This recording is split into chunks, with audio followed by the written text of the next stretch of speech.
பண்ணிட்டீங்க, உங்களை பர்ஃபெக்டாக மெயின்டைன் பண்ணியிருக்கீங்க. ஸோ அப்போது உங்களால் ஒரு பிஸ்னஸ்லேயோ ஒரு வெஞ்சர்லேயோ நீங்கள் சக்ஸஸ் ஆக முடியுமா? ஒரு எக்ஸ்பேன்ஷன் பண்ண முடியுமா? ஒரு ப்ராக்ரஸ் பண்ண முடியுமா?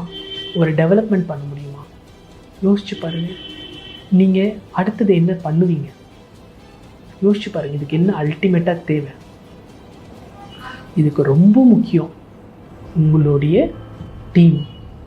ஸோ இன்றைக்கி எத்தனையோ பேர் ஒரு நல்ல ஐடியாஸ் இருக்கும், நல்ல கான்செப்ட்ஸ் இருக்கும், நல்ல தீம்ஸ் இருக்கும், அவங்களால வாழ்க்கையில் அவங்க நினச்ச இலக்கை அடைஞ்சிருக்க மாட்டாங்க. இதை நீங்கள் நல்லா யோசிச்சு பாருங்கள். உங்களுடைய தெரிஞ்சவங்க உங்களையே கூட நீங்கள் சிந்திச்சு பாருங்கள். ஒருத்தரால் சாதிக்க முடியாததை ஒரு குழுவால் சாதிக்க முடியும். அந்த team is very very important. அந்த டீமுக்கு உங்களால் முடியுமா?